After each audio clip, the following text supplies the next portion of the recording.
കേന്ദ്ര സർക്കാരിൻ്റെ പുതിയ FCRA ഭേദഗതി ബില്ലിനെതിരെ ശക്തമായ പ്രതിഷേധം രേഖപ്പെടുത്തിയിരിക്കുന്നു സീറോ മലബാർ തൃശൂർ അതിരൂപത മെത്രാപ്പോലീത്ത മാർ ആൻഡ്രൂസ് താഴത്ത്. അത് വലിയ വാർത്തയായി മാപ്പത്രങ്ങൾ തലക്കെട്ടിൽ കൊടുക്കുമ്പോൾ അവരുടെ ലക്ഷ്യം ഒരു മതവിഭാഗത്തിന് മാത്രം ഇളവ് നൽകണമെന്നാണോ? പുതിയ ഭേദഗതികൾ ഭരണഘടനാ വിരുദ്ധവും പൗരാവകാശങ്ങളുടെ ലംഘനവുമാണെന്ന് മാർ ആൻഡ്രൂസ് താഴത്ത് പറയുന്നത് എങ്ങനെ അംഗീകരിക്കും? വിദേശ സംഭാവന നിയന്ത്രണ നിയമത്തിലെ പുതിയ വ്യവസ്ഥകൾ അത് വരാൻ പോകുന്നതേ ഉള്ളൂ. വ്യക്തികളുടെയും സംഘടനകളുടെയും പ്രവർത്തന സ്വാതന്ത്ര്യത്തെ തടസ്സപ്പെടുത്തുന്നതാണെന്നും അദ്ദേഹം പറയുന്നു. രാജ്യത്തെ ന്യൂനപക്ഷമായ ക്രൈസ്തവർക്ക് നൂറ്റാണ്ടുകളായി ലഭിക്കുന്ന വിദേശ സഹായം അപ്പോൾ നൂറ്റാണ്ടുകളായി ലഭിക്കുന്നുണ്ട്. സ്കൂളുകൾ, അനാഥാലയങ്ങൾ തുടങ്ങിയവ വഴി രാഷ്ട്ര നിർമ്മാണത്തിനാണ് ഉപയോഗിച്ചിട്ടുള്ളതെന്ന് അദ്ദേഹം പറയുമ്പോൾ, കാലം മാറി, നിങ്ങളും ഇങ്ങനെ വിദേശ സഹായത്തിനെ കൈനീട്ടി ഇരക്കുന്നത് അവസാനിപ്പിക്കണമെന്നാണ് വിശ്വാസികളുടെയും കേരളത്തിൻ്റെയും അടക്കം ആവശ്യം. അത് മനസ്സിലാക്കണം. നമ്മുടെ ബിഷപ്പുമാരുടെ അടക്കം ഉറക്കം കെടുത്തുന്ന ഫോറിൻ കോൺട്രിബ്യൂഷൻ റെഗുലേഷൻ ആക്ട്, ഇത് പ്രകാരം ഹിന്ദുവോ മുസ്ലിമോ ക്രിസ്ത്യാനിയോ വിദേശ പണം സ്വീകരിച്ചാൽ, സംഭാവന വാങ്ങിയാൽ ആ പണം ഇന്ത്യയിൽ എന്തിനുപയോഗിക്കുന്നു എന്ന കണക്ക് കാണിക്കണം. ഈ നിയമം ഈ ചില ബിഷപ്പുമാർ മാത്രം എന്തിനാണ് ഇങ്ങനെ എതിർക്കുന്നത്? ഇതെങ്ങനെയാണ് ഒരു ന്യൂനപക്ഷ വിരുദ്ധ നിയമമാകുന്നത്? വിദേശത്ത് നിന്നും ഡോളറായോ ദിനാറായോ റിയാലായോ ഒക്കെ വരുന്ന സംഭാവനകൾക്കാണ് ഇന്ത്യയിൽ സ്വീകരിക്കാനുള്ള ആ അനുമതി. അത് വ്യക്തിക്കല്ല, സമൂഹത്തിൻ്റെ ഉന്നമനത്തിന് വേണ്ടിയുള്ളതാകണം. അതാണ് അടിസ്ഥാന തത്വം. അപ്പോൾ പിന്നെ ഈ വിദേശ പണം കിട്ടിയാലേ ബിഷപ്പുമാർ പറയുന്ന വ്യക്തികളുടെയും സംഘടനകളുടെയും പ്രവർത്തന സ്വാതന്ത്ര്യം ഉറപ്പുവരുത്താനാകൂ എന്നൊക്കെ പറയുന്നത് എന്തടിസ്ഥാനത്തിലാണ്? ഇപ്പോൾ ചാനൽ റിപ്പോർട്ടർമാർ നിർബന്ധിക്കുന്നത് കേരളത്തിലെ BJP സ്ഥാനാർത്ഥികൾ ഈ ആക്ടിനെ പറ്റി പ്രതികരിക്കണമെന്നാണ്. 2025 കേന്ദ്രം തുടക്കമിട്ടതാണ് ഫോറിൻ കോൺട്രിബ്യൂഷൻ റെഗുലേഷൻ ആക്ട് ഭേദഗതി. അതും കേരളത്തിലെ മാത്രം തിരഞ്ഞെടുപ്പ് വിഷയമല്ല, അതുമായി ഒരു ബന്ധവുമല്ല. SIR അല്ല, FCRA എന്നുകൂടി ഓർക്കണം.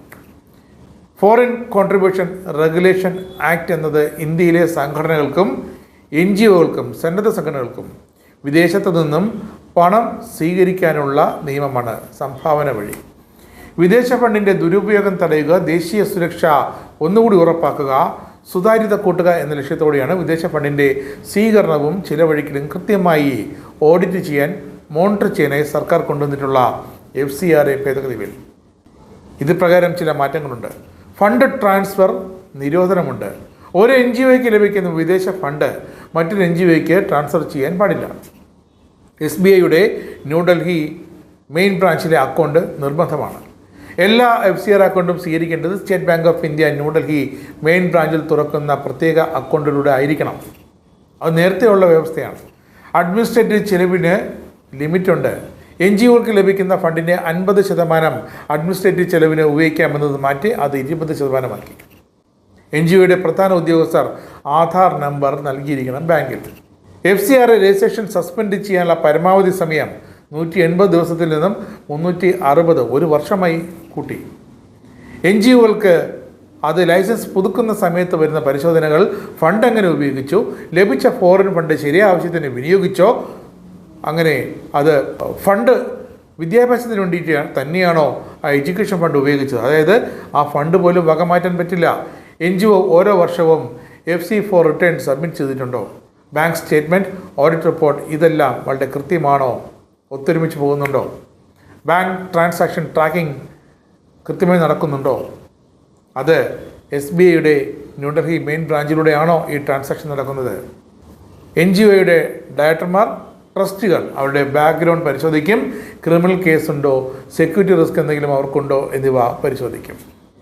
പിന്നെ NGO ക്ലെയിം ചെയ്യുന്ന പ്രൊജക്റ്റ് യഥാർത്ഥത്തിൽ ഈ പണം ലഭിച്ചിരിക്കുന്നത് അവർക്കൊരു വിദ്യാഭ്യാസപരമായ ഒരു പദ്ധതിക്കാണെങ്കിൽ അത് കൃത്യമായി നടക്കുന്നുണ്ടോ അതോ ഉടായിപ്പാണോ? ഇതിന് ഗ്രൗണ്ട് ലെവൽ ഇൻസ്പെക്ഷൻ ഉണ്ടാകും. അതിന് വ്യക്തമായ നിയമപരമായ ക്ലിയറൻസും വേണം. പിന്നെ ഈ act, foreign contribution regulation act ലംഘിച്ചിട്ടാണോ ഈ സംഭാവന വന്നിരിക്കുന്നത്?